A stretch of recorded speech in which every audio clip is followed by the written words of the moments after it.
Ben Carter stepped into Red Hollow's hunting store without saying a word. His jacket was worn at the elbows and smelled faintly of rain. A faded Naval Special Unit 7 cap shadowed his steady eyes. He walked straight to the counter like he had somewhere to be. "I'd like to hold the Springfield M1903, he said, voice even. "The real stock model on the back wall, not the replica." The younger clerk glanced at his limp and let a smile flicker. "Bit heavy for you, Grandpa," the kid said, barely looking up. The older clerk shook his head and reached for the register. "We're not a museum," he muttered, tapping the glass with fingernails. Ben kept his eyes on the rifle and measured the silence. "I carried one like it once," he said, still watching. "Across places you only read about, and only once." No one stepped closer to hear the rest of his thought. Ben nodded once, closing something only he could see. "Understood," he said, and it landed like a soft door. He turned for the exit and moved with careful, practiced steps. The bell over the frame chimed a small, apologetic note. A woman by the ammo rack had watched the entire exchange. She wore a ball cap low and stood like she knew patience. She waited until the door closed, and the bell went quiet. Outside, she lifted her phone, face turned away from the window. "He's here," she said, then ended the call without another word. An hour later, the parking lot would not be quiet. Have you ever felt silence this heavy? If this silence speaks to you, type respect. Engines arrived like low thunder hiding under clear midday air. 3 unmarked SUVs rolled to a stop near the entrance. Their windows were dark, and their paintwork was tired road mat. They idled in a line, steady as breathing before a dive. Inside, the radio murmured a song about miles and leaving. The younger clerk scrolled his phone and ignored his own reflection. The older clerk sorted receipts and squinted at the smudged ink.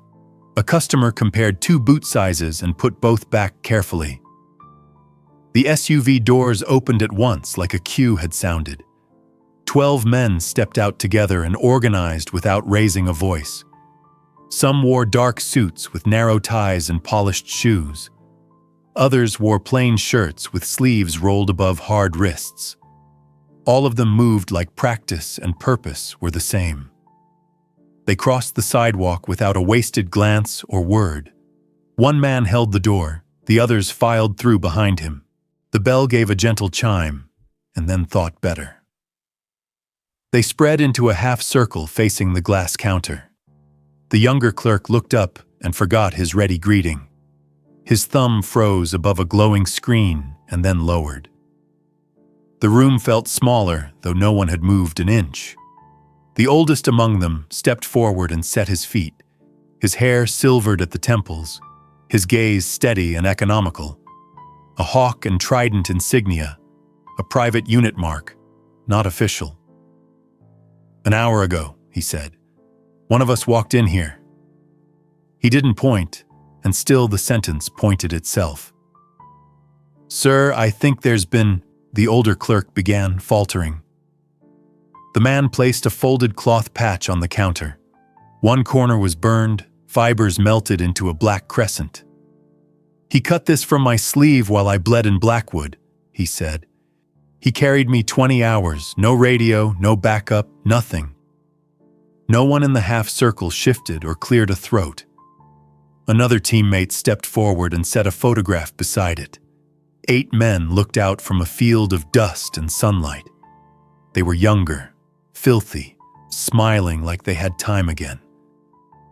Ben Carter stood in the center, arms resting over shoulders. The younger clerk swallowed, eyes watering before he understood why. "I didn't know," he said, "because nothing else fit." "Exactly," the older man replied, not unkind, only precise. "You didn't ask," he said, and the words found their places. The men turned together like a door on a well-oiled hinge. They walked out the way they had come in, unhurried. The bell chimed once and then gave up on ceremony. Engines met them with the same quiet they had kept.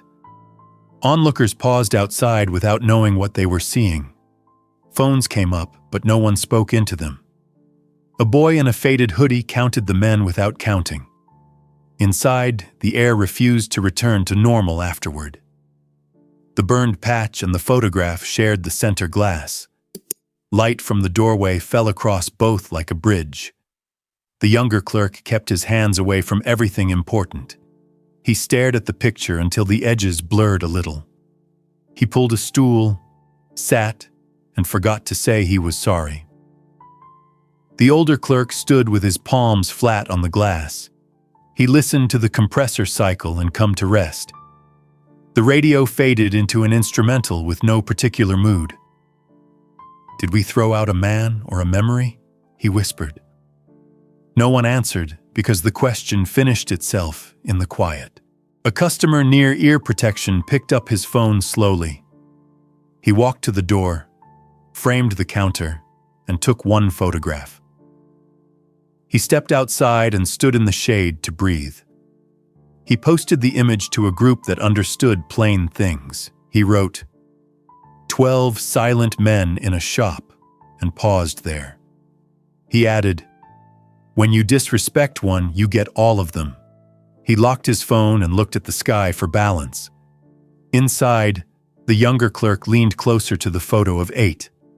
He traced the air above Ben's face without letting fingers touch. His mouth opened, then closed, then decided to stay closed. He whispered, "We didn't ask," and the room agreed quietly. The older clerk wiped the counter's edge with a dry cloth. He set the cloth down and left it where it lay. He looked toward the door, expecting the air to move differently. It did not, and something in him understood why. Outside, the woman from the ammo rack returned to the sidewalk. She folded her arms and watched the reflection in the glass. She had called because the words were heavier than her pockets. Now she stood because standing felt like the correct language. Traffic murmured past without needing to know any more. A truck downshifted. A bicycle bell chimed. A dog barked twice. The town kept going, and yet felt slightly diverted somehow. Inside, the registers sat idle and the receipt tape yawned. No one used the credit card terminal for several long minutes. The younger clerk opened his mouth and then closed it again.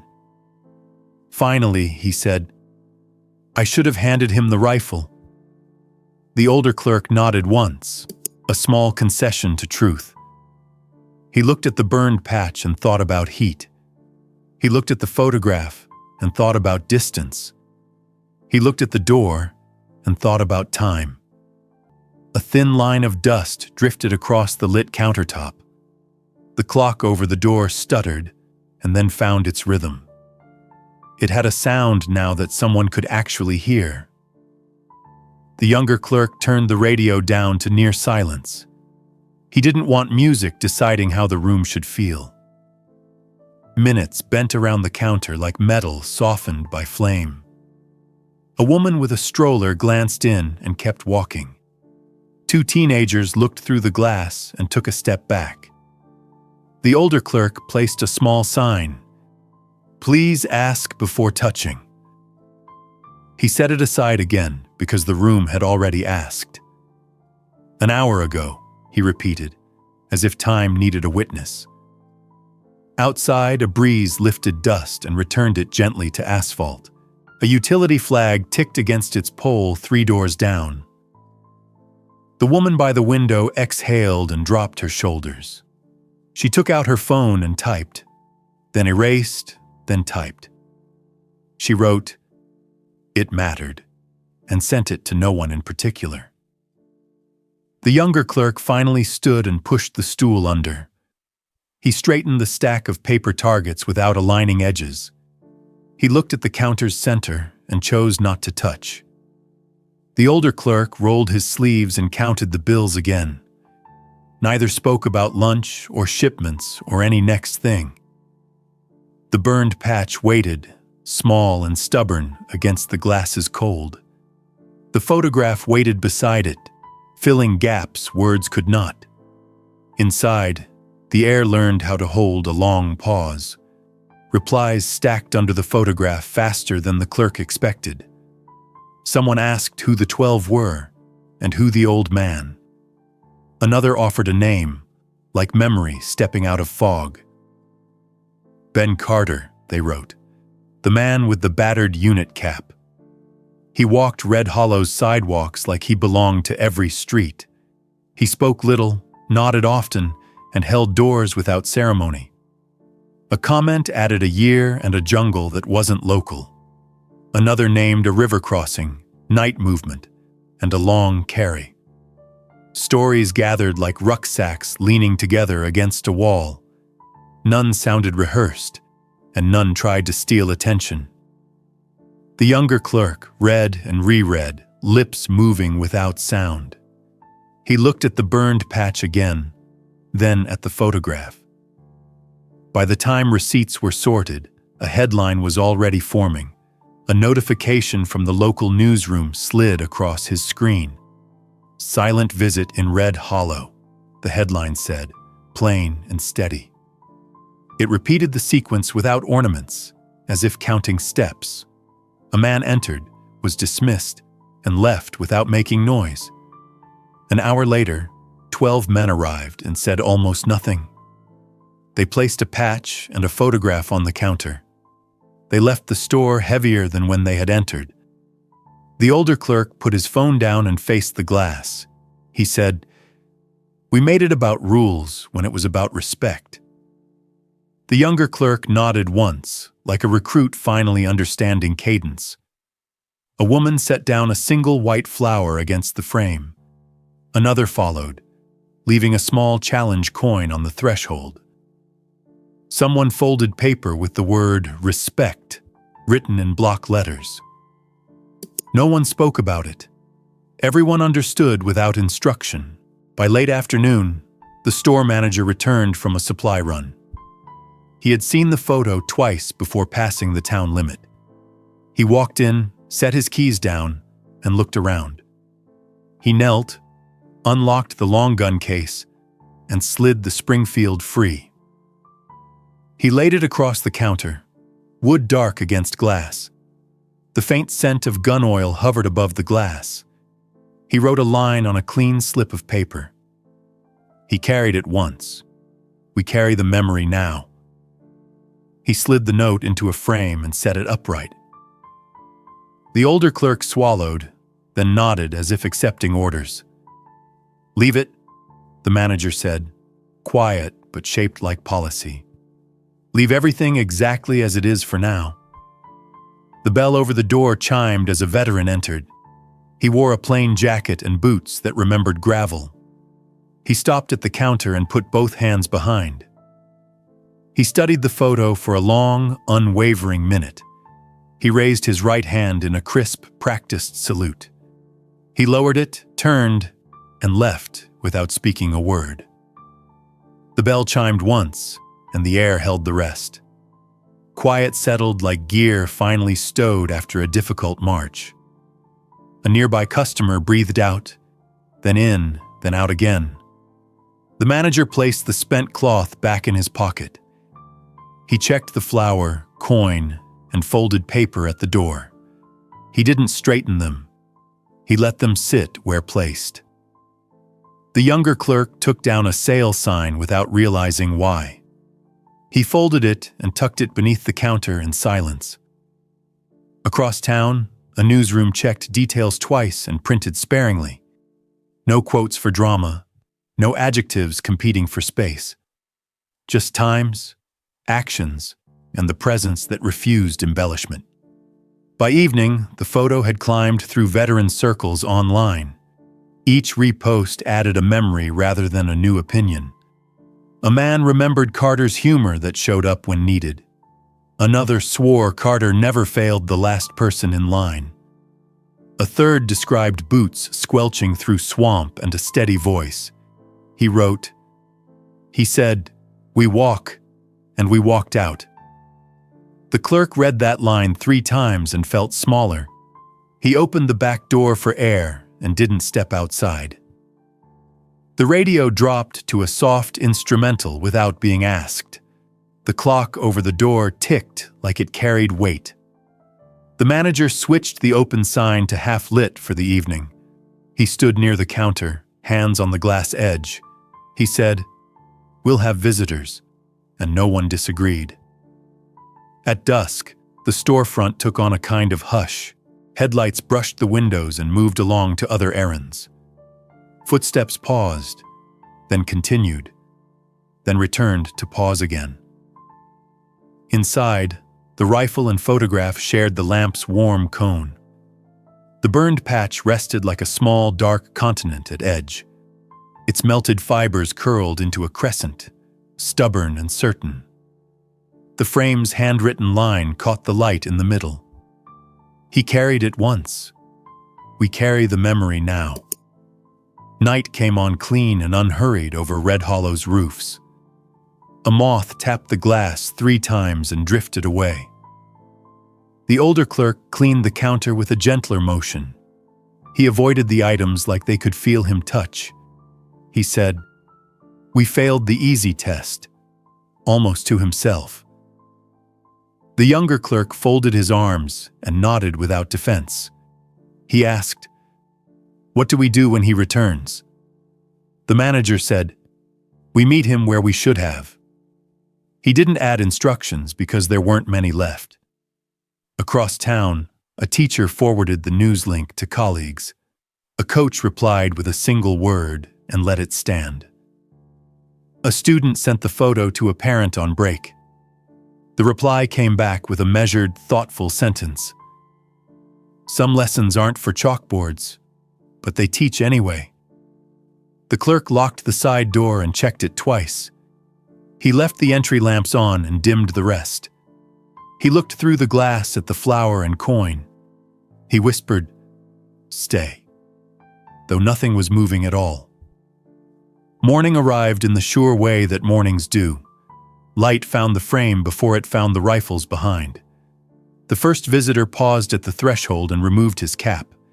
He pressed the folded paper flatter with 2 careful fingers. A woman set a small enamel pin beside the coin. A boy traced the air above the photograph, then stepped back. He asked, "Did they come back?" And no one answered. It wasn't time for that question to find words.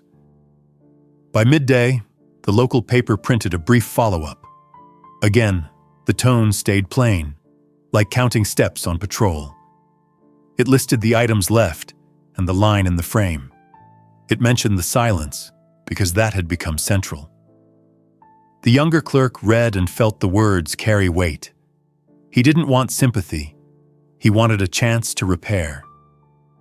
The manager listened as the doorbell chimed at intervals.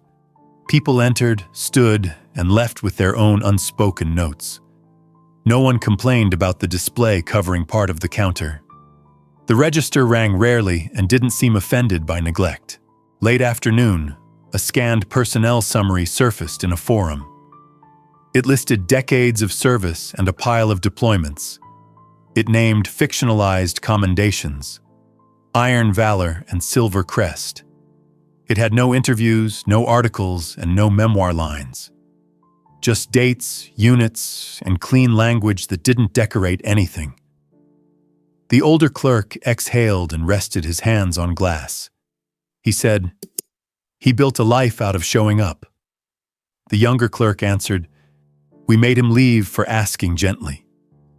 They stood there, owning the sentence until it settled completely. Toward evening, more veterans found the store and stood quietly. One pressed 3 fingertips to the glass beside the patch. Another put down a folded ribbon and kept walking afterward. A grandfather carried a photograph and left it near the frame. He whispered a name, then another, and then breathed out. Outside, the streetlights clicked on in a staggered line.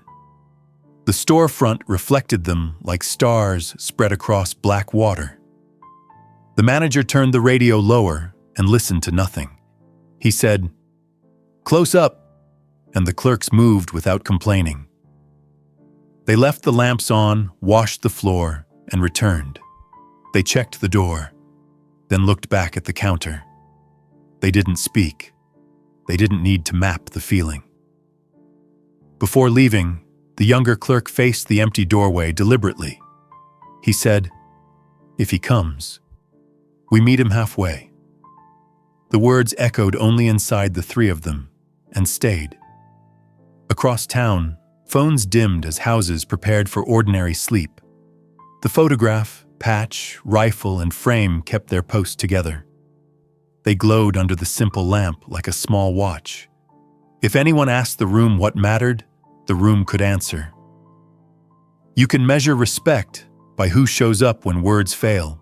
What would you do in their place? Type, "I will." Morning brought a plain envelope to Red Hollow High's front desk. No return address, no stamp beyond the basic metered mark. The secretary slid it across to the principal without comment. Inside lay a single page folded twice, edges carefully aligned. The handwriting was steady, letters squared like maps and orders. It described a rescue in jungle terrain, year 1975. 6 names were listed, with coordinates written in precise pairs. There was no signature and no claim of ownership. The principal read it twice, then called the history department. A teacher came, held the page like a borrowed responsibility. They framed the letter and hung it in the main hallway. Students slowed when they passed, eyes tracking the hand-drawn map. Some leaned in to trace grid lines with hovering fingers. No one joked. The hallway sounded like a library suddenly. The teacher stood back and watched the stillness build. She whispered, "Let them read," and stepped away from sight. At the store, a young man pushed through the front door. He looked mid-20s, nervous energy hidden by polite posture. He asked the clerk, "Is that the man in photographs?" The clerk glanced at the counter and chose not to answer. The young man opened his phone and typed the name slowly. Search results poured out. Missions, units, dates, commendations, years. He stopped on a paragraph about a river under freezing rain. It described carrying someone miles while fire walked the banks. His mouth tightened, his eyes shifted. He lowered the phone. He nodded once toward the photograph and walked out silently. Outside, he leaned against the wall and closed his eyes. He texted a friend one line, "I understand more now." The message sent, and he breathed like finishing a march. By evening, the photo reached veteran forums far beyond county lines. Comments arrived from bases, ships, and towns with similar memories. Someone wrote, "He moved first when things went badly, always." Another said, "He never left the last man behind, ever." None of them asked for credit. They handed it onward. A radio host devoted 3 minutes to a quiet segment. He described a town learning how to treat its elders. He ended with, "Some standards rise when nobody is watching." Drivers listened at lights and nodded once. A council member referenced the story during an agenda pause. He said, "It clarifies what we praise and what we overlook." The line landed, and the room allowed it to stay. Back at the store, the counter looked like a small memorial. The Springfield M1903 lay steady, day after day, unchanged. The burned patch kept its crescent of melted, stubborn threads. The photograph held 8 men together through light and glass. The frame's handwriting glowed when afternoon sun found it. Customers arrived, stood, and left without rehearsed remarks. Some left pins, others pressed fingertips against cool glass. A father lifted his son to see the words clearly. The boy whispered the line, careful not to touch. He carried it once. We carry the memory now. The father nodded, then set the boy down gently again. Late that night, the manager walked the floor alone. He checked the locks and noted the scuff near aisle 3. He stopped before the counter and rested his palms there. He thought about doors and how they sometimes remain open. He thought about chances and how few are truly lost. He dimmed the lights to a soft watch and left. Outside, the street hummed at the same quiet frequency. Morning returned with mail, and the high school letter spread. A newspaper printed the map beside a short, careful note.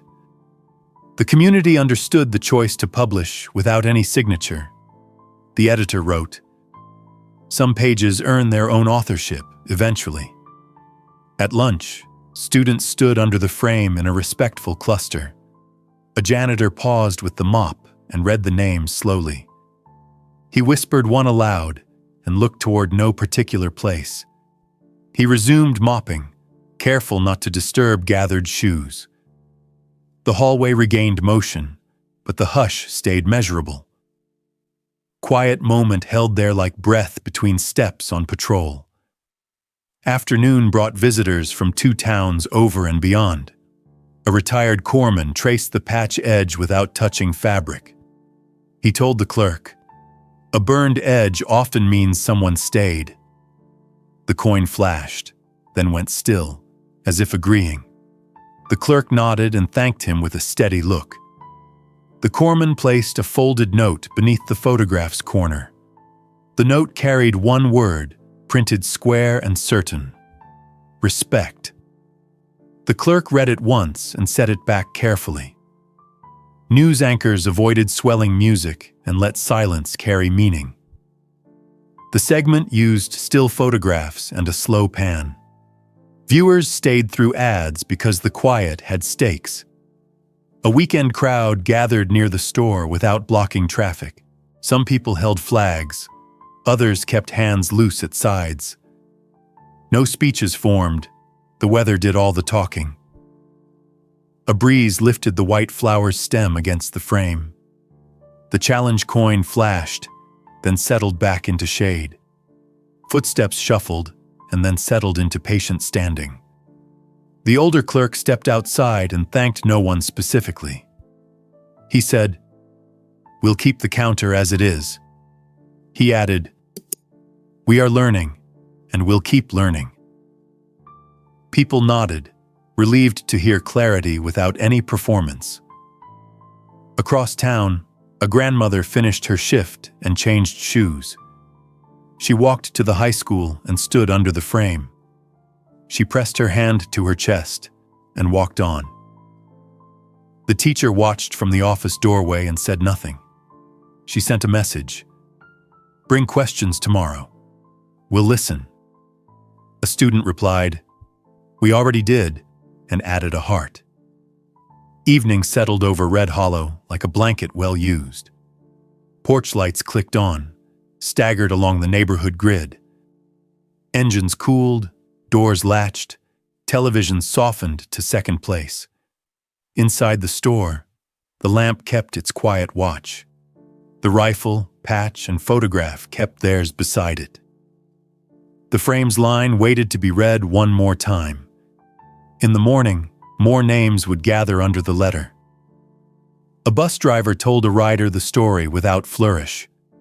The rider passed it to a nurse on night shift. The nurse repeated it to a patient awake with worry. The story did not shrink when whispered at softer volume. It traveled because the facts knew how to walk. A beat officer paused at the window and touched the glass. He breathed fog onto it and watched it clear. He read the note again, pronouncing each word silently. He stepped back and looked up and down the street. Red Hollow's quiet streets carried a new kind of watchfulness. 2 weeks later, morning opened pale over Red Hollow's narrow streets. The diner's neon flickered once and settled into a steady glow. Ben Carter sat in his usual booth near the back wall. Black coffee, no sugar, steam rising in a thin, lazy ribbon. He watched the window and let small thoughts pass without anchoring. A waitress topped the pot and drifted past with practiced ease. The bell over the door rang once, then twice, then again. 3 unmarked cars eased against the curb like they belonged there. Their doors opened together, quiet as drawers in a careful house. 12 men stepped out and collected themselves without speaking a word. They crossed to the diner with a rhythm made from repetition. One held the door, and the others filed in behind him. Heads turned, then settled. The room understood without being told. The youngest clerk from the store sat alone at the counter. He noticed the lapel insignia and straightened on his stool immediately. The men stopped beside Carter's booth and stood with easy balance. No one cleared a throat or reached for a phone. The youngest among them leaned slightly forward and chose his words. "If it's all right," he said, "we'd like to sit with you." Carter set his cup down and met the young man's eyes.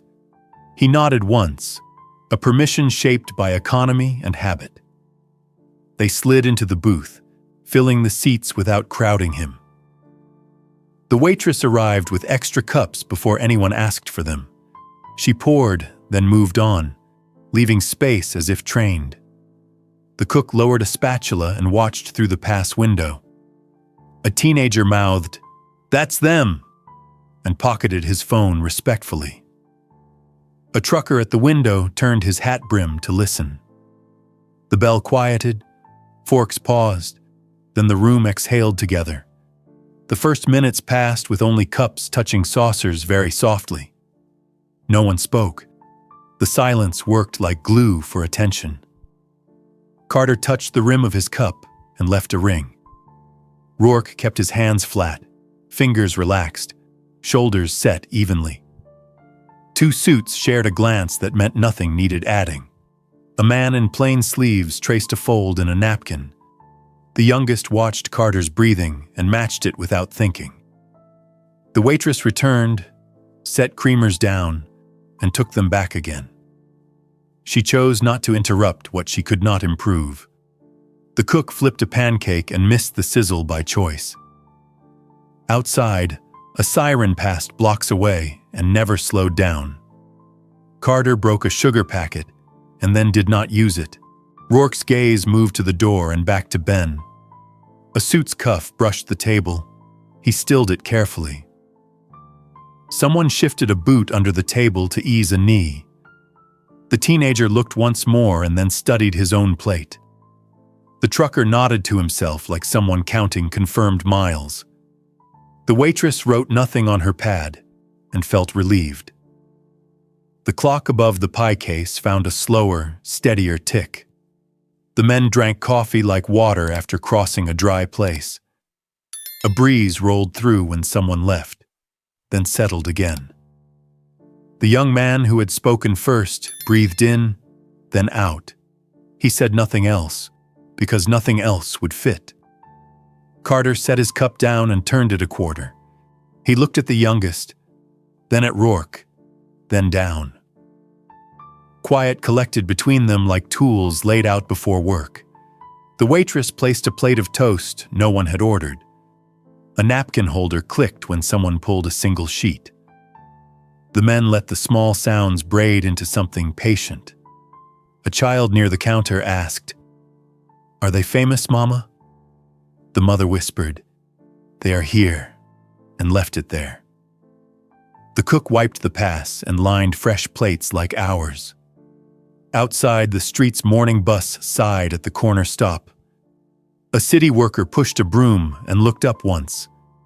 The sun brightened a notch and climbed the diner's window. Carter's hand rested palm down. The skin showed old maps. A scar traced one knuckle like a road on a coast. Rourke noted it, then looked away to honor its privacy.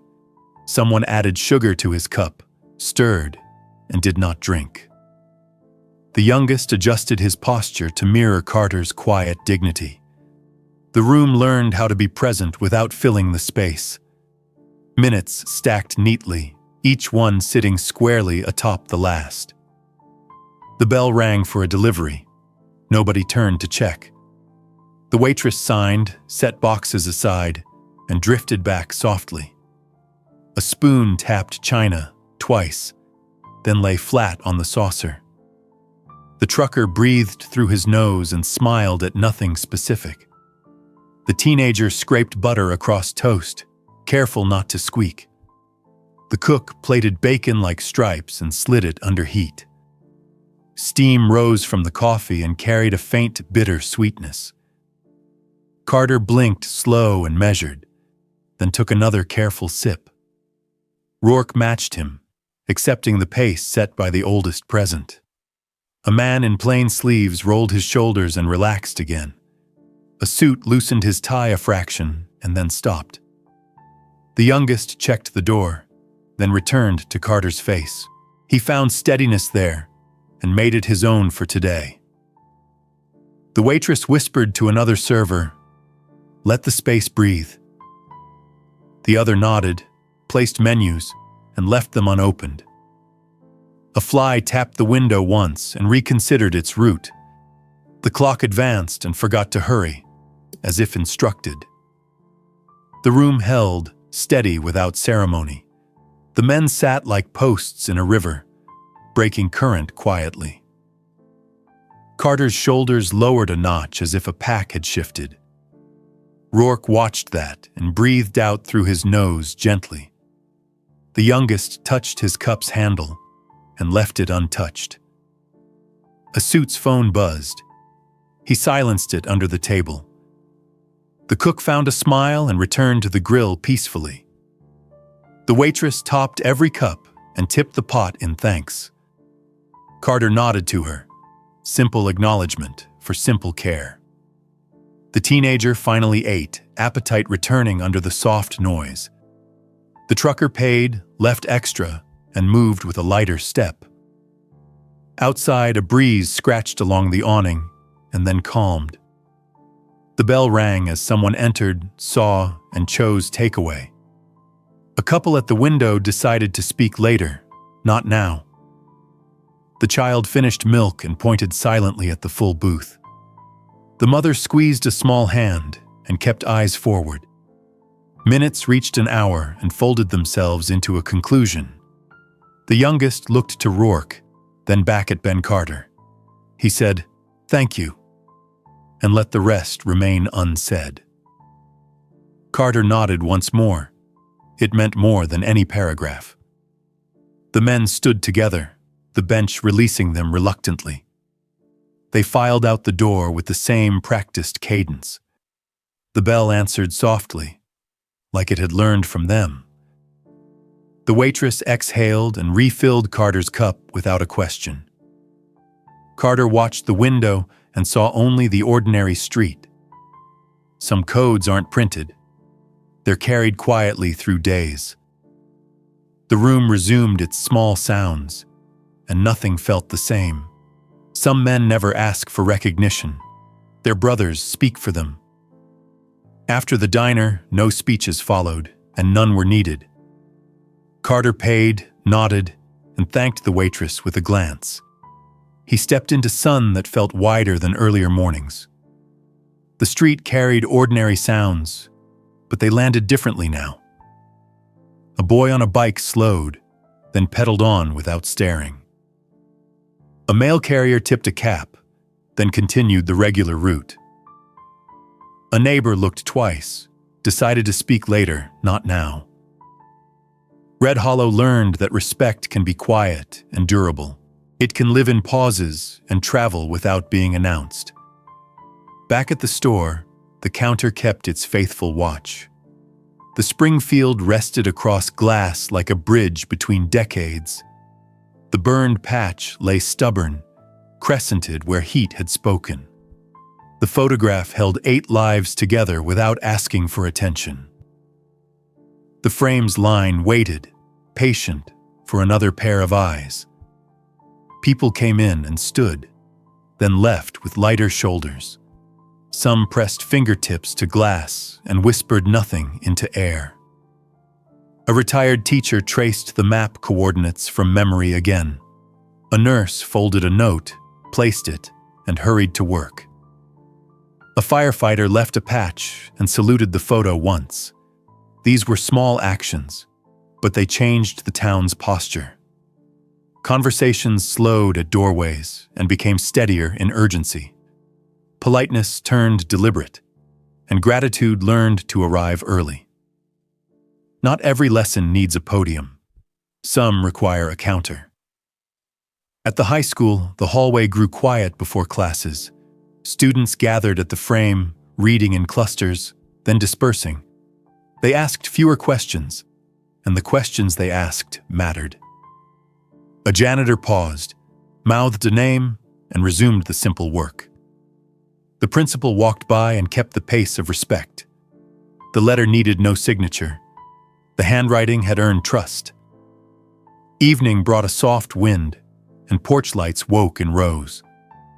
The story moved across porches, steps, and screens without spectacle. It did not shrink under retelling. It settled into tone. People described presence instead of anger, and that felt new. The radio replayed the quiet segment during its drive time hour. A driver listened, said nothing, and drove more carefully home.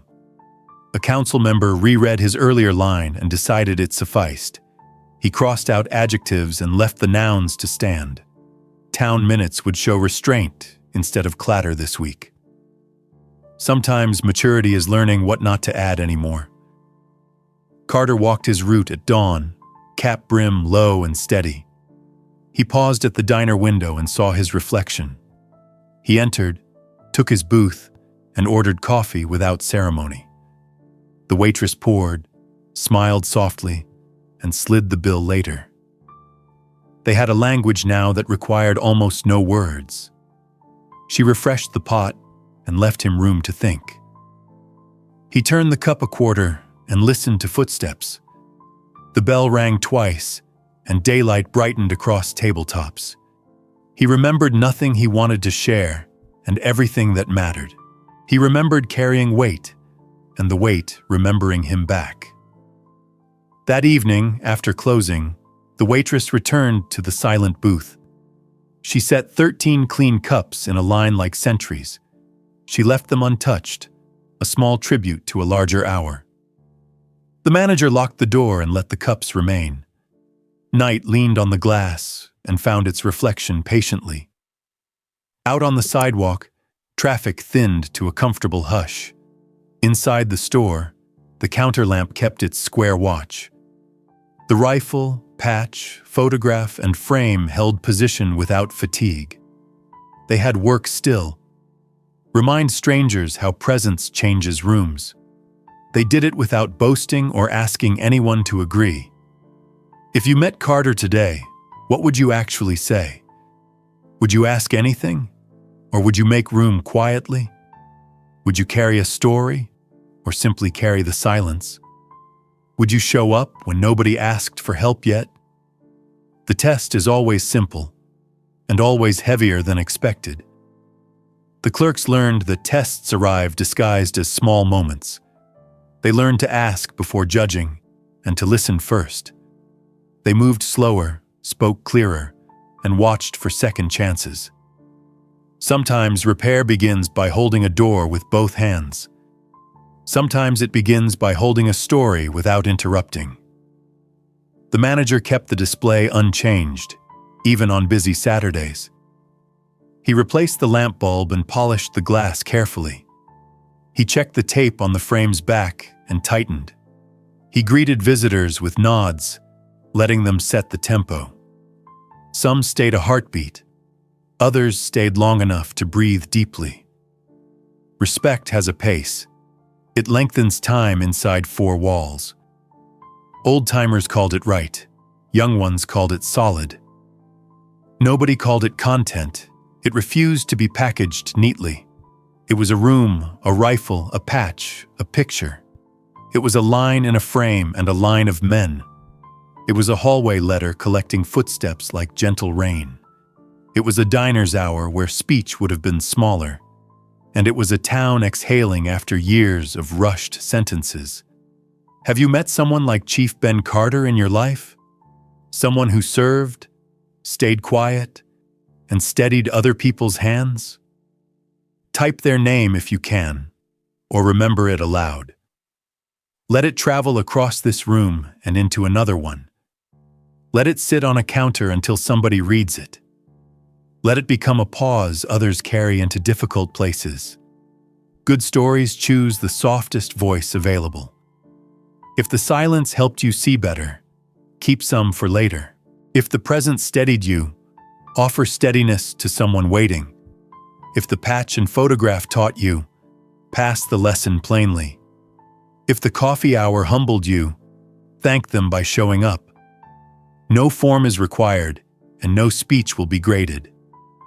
There is only practice, and practice begins with small choices.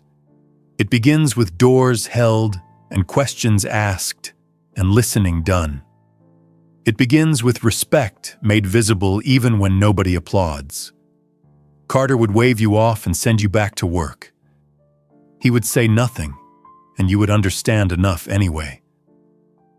Have you met someone like him? Will you say their name? Type it once, then carry it into tomorrow's first hour. Let the town you live in learn your measured pace. Let the people near you hear calm where clatter used to be.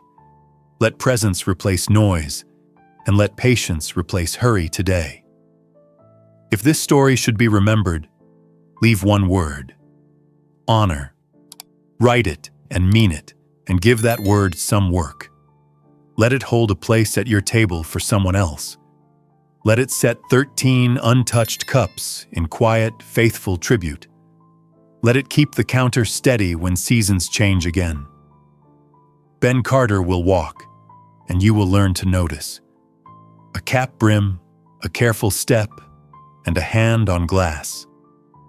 The lesson repeats until we stop forgetting what matters most. Fade out with the room still breathing its slower truth. Let the screen go dark and keep the story alive.